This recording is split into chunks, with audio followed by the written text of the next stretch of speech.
जन्मदिन का उपहार। मैं अनामिका, आज मेरा जन्मदिन है। अमोल ने सुबह ही कहा, आज कुछ बनाना नहीं, लंच के लिए हम बाहर चलेंगे। तुम्हारे जन्मदिन पर आज तुम्हें एक अनोखी ट्रीट मिलेगी। 25 साल हो गए हमारी शादी को। मैं इनको बहुत अच्छे से जानती हूँ।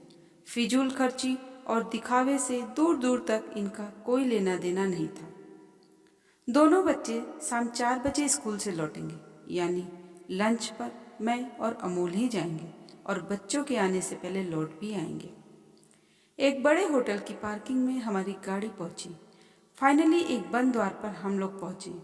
द्वार पर एक बोर्ड लगा था जिस पर लिखा था डायलॉग इन द डार्क। मुझे बड़ा आश्चर्य हुआ, अंधेरे में संवाद, ये कैसा नाम है होटल का।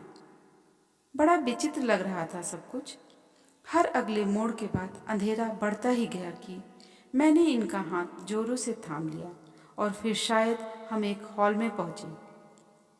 एक काला सूट बूट पहने आदमी ने किसी को आवाज लगाई, संपत, ये आज के हमारे स्पेशल गेस्ट हैं।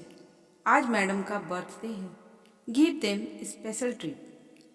ऑर्डर मैंने ले लिया है, तुम इन्हें इनकी टेबल पर लेकर जाओ। अब उस दूसरे आदमी संपत ने मेरे पति के हाथ थामे और मैंने अपने पति के। किसी तरह संभलते संभलते हम टेबल पर पहुंचे। हम बैठ तो गए, पर डर की लकीरें माथे पे बनती जा रही थी। लेकिन अमोल पर भरोसा है, वो मुझे कभी ऐसी वैसी जगह नहीं ले जाएंगे। मैंने सामने टेबल पर हाथ फिराया। जब टेबल ही नहीं दिख रहा तो खाना कैसे दिखेगा।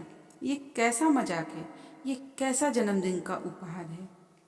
ऐसे न जाने कितने प्रश्न मेरे दिमाग में आने लगे। तभी टेबल पर प्लेट्स आदि सजाए जाने की आवाज़ें आने लगी। वेटर का आना जाना समझ में आ रहा था। फिर वो प्लेट में खाना सर्व करने लगा। मैंने परोस दिया है, अब आप लोग शुरू कीजिए।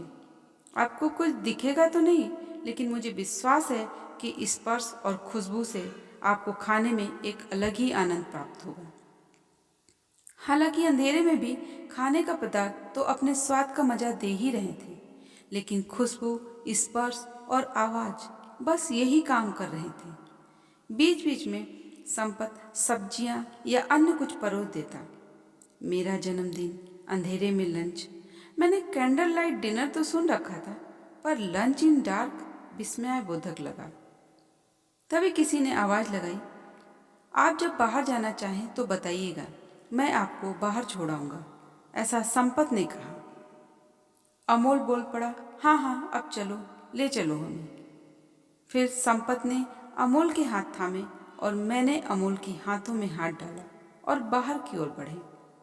अंधेरे हाल से बाहर निकले तो 2 मोड़ों के बाद प्रकाश दिखने लगा और हम संपत का हाथ छोड़ उसके पीछे चलते रहे। उसका आभार मानने के लिए मैंने उसे आवाज लगाई तो संपत पलटा और मेरी ओर देखने लगा। जब कमरे के प्रकाश में मैंने संपत का चेहरा देखा और मेरे मुंह से हल्की चीख निकल गई, क्योंकि संपत की आंखों की जगह 2 अंधेरे गड्ढे नजर आ रहे थे।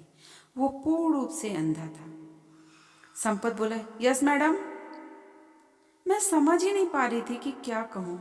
फिर मैंने कहा, संपत, इतने अंधेरे में भी तुमने हमारी खूब सेवा की, इतनी बढ़िया खातिरदारी की, मैं ये बात सारी जिंदगी नहीं भूलूंगी।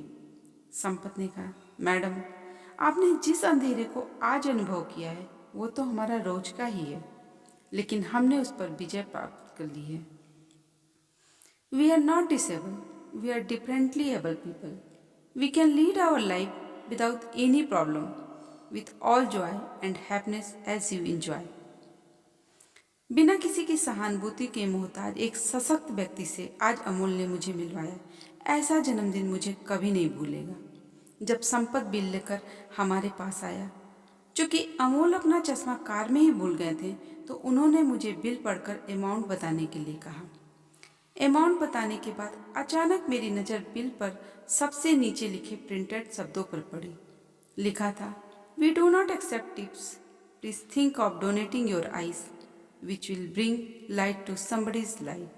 हम टिप्स स्वीकार नहीं करते, कृपया अपने नेत्रदान के बारे में सोचें, जो किसी के जीवन में रोशनी ले आएगा। नेत्रदान महादान।